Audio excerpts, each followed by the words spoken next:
ഗംഗാവലി പുഴയിൽ ഈശ്വർ മാൽപ്പയെ പോലുള്ളവർ ജീവൻ പണയം വെച്ച് തെരച്ചിൽ നടത്തുന്നതിനോട് യോജിപ്പില്ലെന്ന് ഷിരൂരിൽ സാങ്കേതിക പരിശോധനയ്ക്ക് നേതൃത്വം നൽകിയ retired major general M Indrabalan പറഞ്ഞു.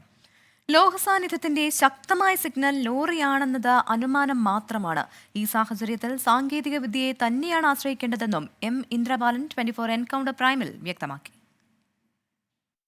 കർണാടക ഷിരൂരിൽ ഇന്ന് എല്ലാ കണ്ണുകളും കോൺടാക്ട് പോയിന്റ് 4-ലായിരുന്നു. കരയിൽ നിന്ന് 132 മീറ്റർ അകലെയുള്ള ഈ പോയിന്റിലാണ് അർജുന്റെ ലോറിയുള്ളതായി കരുതുന്നത്.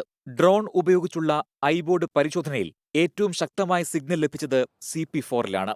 മറ്റ് ഭൗതിക സാഹചര്യങ്ങൾ കൂടി അവലോകനം ചെയ്തുകൊണ്ടാണ് ലോറി ഇവിടെ തന്നെ ഉണ്ടാകാമെന്ന നിഗമനത്തിലേക്ക് വിദഗ്ധ സംഘം എത്തിയത്. നേരിട്ട് ഉറപ്പിക്കുന്നതുവരെ എല്ലാം അനുമാനം മാത്രമെന്ന് പരിശോധനയ്ക്ക് നേതൃത്വം നൽകിയ retired major general M Indrabalan. ഒരു ഗൈഡ് റോപ്പ് മാഗ്നറ്റ് റോപ്പിനെ ഉപയോഗിച്ചിട്ട് അതിനൊരു കൈ കൊണ്ട് പിടിച്ചിട്ടോ അല്ലെങ്കിൽ അതിനെ നമ്മുടെ എവിടെയെങ്കിലും ബോഡി പാർട്ടിൽ ടച്ച് ചെയ്തിട്ട് സ്വിമ്മിങ് ചെയ്ത് പോവുകയാണെങ്കിൽ അറ്റ്ലീസ്റ്റ് നമ്മൾ ആ ബോഡിയോട്ട് പോവാണ്. അല്ലെങ്കിൽ വെള്ളത്തിന് താഴെ പോയി കഴിഞ്ഞാൽ you are just flowing with the water, എങ്ങോട്ട് പോകണമെന്ന് തന്നെ അറിയില്ല. ഗംഗാവലി പുഴയിലെ അടിയൊഴുക്ക് അതിശക്തമായി തുടരുന്ന സാഹചര്യത്തിൽ ഈശ്വർ മാൽപ്പയുടെ സംഘത്തെ എത്തിച്ച് തിരച്ചിൽ നടത്തിയതിനോട് എം ഇന്ദ്രബാലൻ വിയോജിച്ചു. അടിയൊഴുക്ക് കുറഞ്ഞ ശേഷം ലക്ഷ്യം കൃത്യമായി ഉറപ്പിച്ചു വേണം ഡൈവിംഗ് നടത്താനെന്നാണ് അഭിപ്രായം.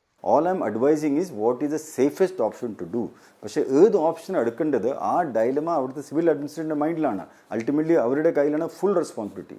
സോ അവർക്ക് ഏതാണ് എടുക്കാണ് best meeting what is Kerala's desire. കേരളയുടെ ഡിസയർ മീറ്റ് ചെയ്തിട്ട് ഏത് ബെസ്റ്റ് ഓപ്ഷൻ എടുക്കണം അതാണ് I am just giving an advice. അത് എടുക്കേണ്ട ചുമതല അവരുടെയാണ്. I will not comment on what they should do or should not do.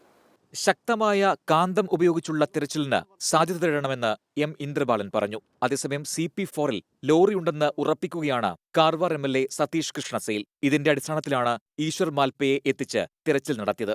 News desk 24.